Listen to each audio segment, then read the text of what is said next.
Hi అండి, welcome to my channel. ఈ cut work hand డిజైన్ని ఈజీగా ఎలా కట్ చేసుకొని స్టిచ్ చేసుకోవాలో ఈ వీడియోలో అయితే చూపిస్తున్నాను. రెండు వీడియోలోకి అయితే వెళ్ళిపోదాం. ఫస్ట్ హ్యాండ్ని కట్ చేసుకోవాలి, ఇక్కడ కట్ వర్క్ని డిజైన్ చేసుకోవాలి. దానికన్నా ముందు మనం క్యాన్వాస్ పేపర్ని ఇలా తీసుకోవాలి. నేను రెండు హ్యాండ్స్ కోసం ఇలా తీసుకున్నాను, ఫోల్డింగ్లో ఉంది చూడండి. ఇలా హ్యాండ్ కట్ చేసుకున్నారు కదా, దానికన్నా కొంచెం ఎక్కువగానే తీసుకొని కట్ చేసేసుకోవచ్చు, ఇబ్బంది ఏం లేదు. అక్కడికే ఏం తీసుకోవద్దండి. ఇలా చూడండి, వెడల్పు వచ్చేసి 2 ఇంచెస్ అయితే తీసుకున్నాను. 2 ఇంచెస్ తీసుకోండి, బాగా ఈజీగా సరిపోతుంది. ఫోల్డింగ్ వచ్చేసి నా వైపు ఉంది, బాగా గమనించండి. ఓపెన్స్ వచ్చేసి ఆపోజిట్లో ఉన్నాయి. ఇక్కడ మనం లేకుండా డ్రా చేసుకునేటప్పుడు కానీ కట్ చేసుకునేదాన్ని కానీ ఈజీగా ఉండేలాగా మనం పిన్స్ పెట్టుకోవాలి. బిగినర్స్ కోసం మళ్ళీ చెప్తున్నానండి. మనం ఇలా స్కేల్ను తీసేసుకొనేసి ఒక సైడ్కి ఇలా డ్రా చేసుకోవాలి. అటు సైడ్ కనిపించట్లేదు అనిపించింది, అందుకే నేను ఇటు సైడ్కి పెట్టేసి మళ్ళీ చూపిస్తున్నాను. ఇలా డ్రా చేసుకోవాలి ఒక 1/2 ఇంచు విడ్త్. అది మనం ఖర్చు కోసం అండి, కరువు ఖర్చు ఉంటుంది కదా, ఆ కట్ వర్క్కి అక్కడ ఖర్చు కోసము.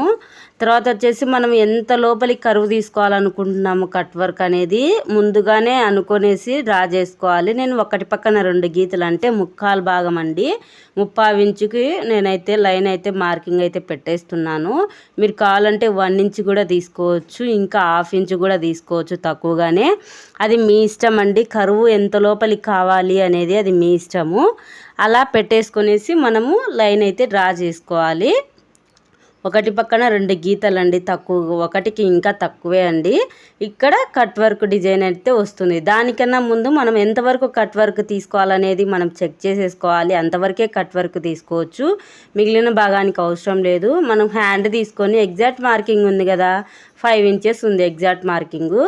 ఎగస్ట్రా ఉన్న 1.5 ఇంచ్తో మనకి పని లేదండి. అక్కడ మనము స్టిచ్చింగ్ అయితే చేసేసుకుంటాం కాబట్టి ఇప్పుడు ఆ 5 ఇంచ్ దగ్గరికి మనం మార్కింగ్ అయితే ఇలా పెట్టేసుకోవాలి. ఆ 5 ఇంచెస్ దగ్గరికి మాత్రమే కట్ వర్క్ డిజైన్ అనేది మనం డ్రా చేసుకోవాలి, అంతకుమించి ఏం అవసరం లేదండి ఎక్కువగా. దాని తర్వాత వచ్చేసి మనము ఇలా రౌండ్గా ఉన్నది ఏదైనా తీసుకోవచ్చు, డబ్బా షేప్ కానీ ఏదైనా జెండు బామ్ సీసాలు ఉంటాయి కదా, అలా ఎలాగైనా మీ దగ్గర ఏముంటే అది. తర్వాత వచ్చేసి ఫోల్డింగ్ సైడ్ ఎక్కువగా తీసుకోవద్దండి. చూడండి నేను ఎలా పెట్టాను డబ్బాను అనేది చెక్ చేసుకోండి, బాగా గమనించండి. ఇలా డ్రా చేసిన తర్వాత సెకండ్ది కూడా అంతే. మనం ఎక్కడ కరువు స్టాప్ చేసాము, ఎండ్ చేసాం కదా, అక్కడ ఆ లాస్ట్లో ఎండింగ్లో మనం 1/2 ఇంచ్ తీసుకున్నాం కదా, ఆ లైన్కి టచ్ అవ్వాలి. తర్వాత మనం గీసుకున్న 3/4 ఇంచ్ అనేది టచ్ అవ్వాలి. ఇలా 3 ఎక్కడ ఎండ్ చేస్తున్నామో అక్కడ స్టార్ట్ చేయాలి, అక్కడ ఎండ్ చేయాలి. ఈ లైన్ దగ్గర బాగా చూడండి, నేను ఎలా డ్రా చేస్తున్నానో, నేను చెప్పేది అర్థం అవ్వకపోయినా. తర్వాత వచ్చేసి మనం 5 ఇంచుల దగ్గరికి మార్కింగ్ పెట్టుకున్నాం కదా, 5 ఇంచుల దగ్గరికి అలా సగం కరువు అంతేనండి. ఇంకా ఇలా గీయన ఏం అవసరం లేదు, స్ట్రైట్గా లైన్ గీస్తే సరిపోతుంది. ఇక్కడ కరువు వచ్చేసి మనం 3 వచ్చాయి, ఫోల్డింగ్లో ఉంది కదా, మొత్తం 6 కరువులు అయితే వచ్చేసాయి మనకు. కట్ వర్క్ డిజైన్స్ సరిపోతాయండి. ఇలా పిన్స్ అలాగే పెట్టేసుకొనేసి నీట్గా కట్ చేసేసుకోవాలి. నేను పైకి పెట్టేసి కట్ చేశాను కదా, నేను కనిపించట్లేదు, నేను కనిపిస్తుందని అనుకున్నాను, మర్చిపోయాను వీడియో పెట్టింది అనేది కూడా, సారీ అండి. అందుకే మళ్ళీ చెక్ చేసుకునేసి మళ్ళీ కిందికి పెట్టేసుకున్నాను. ఇలా డిజైన్ ఎలా ఉందో దాని ప్రకారమే కట్ చేసుకోవాలండి. మనం కట్ చేసుకునే విధానంలో కూడా ఉంటుంది. అక్కడ మనం కట్ చేసిన షేప్ ఉంది కదా, ఆ షేప్ కట్ అవ్వకుండా నిదానంగా ఎలా ఉందో అలాగా కట్ చేసుకోవాలి. బిగినర్స్ అయితే 1కి 2 సార్లు వేరే పేపర్ పైన అయితే ట్రై చేయండి కట్ చేయడము. ట్రై చేసిన తర్వాత దీన్ని క్యాన్వాస్ పైన ట్రై చేయండి, సరిపోతుంది. ఒకటేసారి డైరెక్ట్గా ఇలా చేసుకోవద్దు, క్యాన్వాస్ పేపర్లు క్లాత్లు అన్నీ వేస్ట్ అయిపోతాయి. ఇలా మొత్తం కట్ చేసిన తర్వాత చూడండి కట్ వర్క్ డిజైన్ అనేది ఇలా ఉంది. ఇంకా పిన్స్ తీసేసి చూపిస్తున్నాను చూడండి. ఫోల్డింగ్లో ఉంది కదా, మనం 2 హ్యాండ్స్కి తీసుకున్నాను అని చెప్పాను కదా, ఇలా వచ్చింది కట్ వర్క్. 2 హ్యాండ్స్కి తీసుకున్నాను కాబట్టి ఫోల్డింగ్లో ఉంది కదా, ఆ ఫోల్డింగ్ అనేది కట్ చేసుకుందామంటే విడదీసేసుకుందామండి, ఓపెన్ చేసుకుందాము. 2 హ్యాండ్స్కి ఇలా ఓపెన్ చేస్తే ఇలా వచ్చినాయి డిజైన్ అనేది. ఇలా 2 హ్యాండ్స్కి ఇలా వచ్చిన తర్వాత వీటిని మనం లైనింగ్ పైన అటాచ్ చేసుకోవాలండి.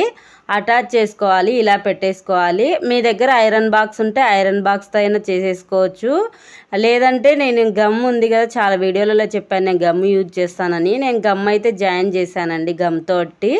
మీ దగ్గర ఐరన్ బాక్స్ ఉంటే ఐరన్ బాక్స్ తోటి చేసేసుకోవచ్చు. ఇలా జాయింట్ చేసేయాలి, అటాచ్ చేసేయాలి గమ్ తోటి. ఇలా చేసిన తర్వాత మెయిన్ ఫ్యాబ్రిక్ ఉంది కదా, ఫ్రంట్ పార్ట్ వచ్చేసి పై వైపుకు ఉండాలి, ఆపోజిట్ వచ్చేసి కింది వైపుకు ఉండాలి. ఇలా పెట్టేసుకోవాలి. ఇలా పెట్టేసుకొని ఆ కట్ వర్క్ డిజైన్ ఉంది కదా, దాని ప్రకారం నీట్గా ఇక్కడ స్టిచ్ చేసేసుకోవాలండి. ఫస్ట్ ఒక హ్యాండ్ని అయితే తీసేసుకుందాము, చూపిస్తాను. ఒక హ్యాండ్ అయితే చూడండి, కర్వ్ ఇక్కడ స్టిచ్చింగ్ అనేది కర్వ్ తీస్తున్నాం కదా, అక్కడ బాగా చెక్ చేసుకోండి. క్యాన్వాస్ పైన పడట్లేదు, క్లాత్ పైన పడట్లేదు. ఎక్కువగా మిడిల్లో వచ్చేసి బాగా నీట్గా క్యాన్వాస్కి దగ్గరగా పడాలి. మనం మెయిన్ పీస్కి మనము గమ్మేం జాయిన్ చేయలేదు కాబట్టి జరిగిపోకుండా మనము పిన్స్ పెట్టేసుకుందాము. కొత్తవారైతే ఖచ్చితంగా పెట్టేసుకోండి, కుట్టడంలో అయితే జారిపోతుంది కదా, ఆ డిజైన్ అనేది మనం కుట్టిన కుట్టంతా వేస్ట్ అవ్వకుండా చూసుకొనేసి పాదాన్ని పైకి లేపుతూ సూదిని అయితే కిందికే పెట్టేసుకోండి. కరువు తిరిగే చోట షేప్ అవుట్ అవ్వకుండా నిదానంగా స్టిచ్ చేసేసుకోండి. తొందర ఏం లేదు, దీనికి కొంచెం టైం పడుతుందండి. కట్ వర్క్కి ఎలా కరువు తిప్పామో దాని ప్రకారము మనం ఎలా లైన్ డ్రా చేసి కట్ చేసామో దాని ప్రకారము షేప్ అవుట్ అవ్వకుండా నిదానంగా పాదాన్ని పైకి లేపుతూ సూదిని అయితే కిందికే పెట్టేసుకొనేసి దాని ప్రకారమే మనం స్టిచ్ చేసేయాలండి. అప్పుడే మనకి ఏ షేప్ అవుట్ అవ్వకుండా ఎలా డిజైన్ చేసామో దాని ప్రకారమే వస్తుందండి. లేదంటే మనం డిజైన్ చేసింది ఒకటి అవుతుంది, స్టిచ్ చేసింది ఒకటి అవుతుందండి, బాగా రాదు. అందుకోసం చెప్తున్నాను, బిగినర్స్ అయితే మరీ 1-2 సార్లు పేపర్ పైన ట్రై చేయండి. దాని తర్వాత మళ్ళీ ఇక్కడ స్టిచ్ చేసేసుకోండి, వేస్ట్ అవ్వకుండా. 1-2 సార్లు స్టిచ్ చేస్తే మనకి అలవాటు అయిపోతుందండి. అందుకోసం చెప్తున్నాను, బిగినర్స్ కోసము. కొత్తవారు కుట్టేటప్పుడు చాలా జాగ్రత్తగా అయితే స్టిచ్ చేయండి. అలాగే ఫ్రెండ్స్, ఈ వీడియో నచ్చితే ప్లీజ్ అండ్ లైక్ చేయండి. ఎవరికైనా యూజ్ అవుతుంది అనుకుంటే షేర్ చేయండి. అలాగే ఫస్ట్ టైం చూస్తున్నట్లయితే మన ఛానల్ని సబ్స్క్రైబ్ చేయండి. అలాగే సపోర్ట్ చేయండి లైక్ చేసి, ప్లీజ్ అండి. ఇలా మొత్తం డిజైన్ మొత్తాన్ని లాస్ట్ వరకు ఇలాగే స్టిచ్ చేసుకుంటూ వెళ్ళాలండి. నేను అలాగే స్టిచ్ చేసేసాను చూడండి. ఇలా మొత్తం స్టిచ్ చేసిన తర్వాత నేను డిజైన్ ఎలా స్టిచ్ చేశాను అనేది చూడండి ఒకసారి. నేను లాస్ట్లో చివర్లో వేసాను, దగ్గరికి పెట్టి చూపిస్తున్నాను చూడండి. చివర్లో వేసాను స్టిచ్ అనేది. నేను క్యాన్వాస్ పైన ఎక్కువ పెట్టలేదు, అలాగని క్లాత్ పైన పెట్టలేదు, చివర్లో వేసాను అంతేనండి. ఇంకా పిన్స్ అయితే తీసేసుకుందాము. పిన్స్ తీసుకున్న తర్వాత కొంచెం ఒక 1/4 ఇంచు విడుతుతోటి కొంచెం క్లాత్ పెట్టేసుకొనేసి మనం కుట్టిన కుట్టు కట్ అవ్వకుండా జాగ్రత్తగా కట్ చేసేసుకోవాలండి. ఆ డిజైన్ ప్రకారము మనం స్టిచ్ చేసాం కదా, ఆ స్టిచ్ అనేది కట్ అవ్వకుండా జాగ్రత్తగా చూసుకోండి. అలాగే నీట్గా ఎగస్ట్రా ఉన్నది మొత్తాన్ని ఇలా కట్ చేసేసుకోవాలి. ఆ డిజైన్ ప్రకారం కట్ చేసేసుకోండి. కొత్తవారైతే జాగ్రత్తగా స్టిచ్ చేసేయండి, జాగ్రత్తగా కట్ చేసుకోండి, మరీ చెప్తున్నాను. ఇలా మొత్తము వేస్ట్ పీస్నంతా తీసేసిన తర్వాత కట్స్ పెట్టుకోవాలండి. కరువు తిరిగిన చోట ఇక్కడ మొత్తము డిజైన్కి మొత్తానికి ఇలా చిన్న కట్స్ పెట్టుకోండి. కట్స్ పెట్టుకునేటప్పుడు మరీ జాగ్రత్త అండి, కట్ అవుతుంది కుట్టు అనేది. జాగ్రత్తగా కట్స్ అయితే పెట్టేసుకోవాలి. కట్స్ మాత్రం ఖచ్చితంగా పెట్టుకోవాలి, ఎందుకంటే అటు సైడ్కు ఫోల్డ్ చేసేటప్పుడు నీట్గా మనకి షేప్ అనేది నీట్గా కనిపిస్తుంది. అందుకోసం అనేసి మనము కట్స్ అయితే పెట్టుకోవాలి. ఇలా మొత్తము కట్స్ అయితే పెట్టేసుకున్న తర్వాత నిదానంగా మనము క్లాత్ని అనేది అటు సైడ్కి ఫోల్డ్ చేయాలి. చూడండి, ఇలాగా వేలు పెట్టేసుకొనేసి లోపల కరువు లోపల ఇలా క్లాత్ బయటికి ఇలా నెట్టేసేయాలండి. ఫస్ట్ చిన్నగా ఆ షేప్ ప్రకారము ఎక్కడ కరువు ఉందో అక్కడ వేలు పెట్టేసి పైకి అయితే ఇలా షేప్ని బయటికి తీసేయాలి. తీసిన తర్వాత నీట్గా ఇలా సర్దేసుకోవాలి. ఇలా సర్దుకున్న తర్వాత చూడండి, మళ్ళీ వేలు పెట్టేసి నీట్గానే అనుకోండి. లేదంటే మీ దగ్గర స్క్రూ డ్రైవర్ ఎలాంటిది ఏదన్నా ఉంటే దాన్ని పెట్టేసి నీట్గా బయటికి అయితే తీసేయండి డిజైన్ బట్టి.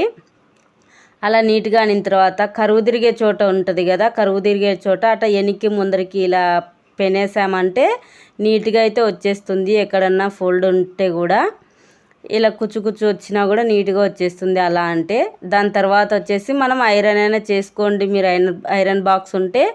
లేదా నేను పైన టాప్ స్టిచ్ అయితే వేసేస్తున్నాను. నీట్గా కూర్చుంటుంది. నీట్గా ఉండడం కోసం నేను టాప్ స్టిచ్ అయితే ఇలా నీట్గా వేస్తున్నాను. ఆ టాప్ స్టిచ్ కూడా నీట్గా వేసేయండి కరువు తిరిగిన చోట ఇక్కడంతా. అది కుట్టు వేసేటప్పుడు కూడా మనకు సమోసా టైప్లో వచ్చేస్తాయండి. అలా రాకుండా షేప్ ప్రకారము ఇలా స్టిచ్ చేసేయాలి. నీట్గా చూసుకొనేసి స్టిచ్ అయితే చేసేయండి. ఇలా మొత్తము హ్యాండ్ మొత్తాన్ని ఇలాగే స్టిచ్ చేసేయాలి. ఇలా మొత్తం నిదానంగా ఇలా స్టిచ్ చేసిన తర్వాత చూడండి, నేనైతే చూపిస్తున్నాను. వారగా స్టిచ్ చేశాను డిజైన్ ప్రకారము. వెనక సైడ్ కూడా చూడండి ఎంత నీట్గా వచ్చిందో. ఇంకా ఎగస్ట్రా ఉన్న మెయిన్ ఫ్యాబ్రిక్ మొత్తాన్ని కట్ చేసేసుకోవాలి. అలాగే ఇంకో హ్యాండ్ని కూడా అలాగే స్టిచ్ చేసేయాలి. నేనైతే 2 హ్యాండ్స్ని అయితే స్టిచ్ చేసేసాను. చూడండి ఎంత నీట్గా వచ్చాయి, ఎంత అందంగా ఉన్నాయో ఈ డిజైన్ హ్యాండ్స్ అనేవి. వీడియో నచ్చితే please and like and subscribe. Thank you for watching. Next వీడియోలో కలుద్దాం. బాయ్.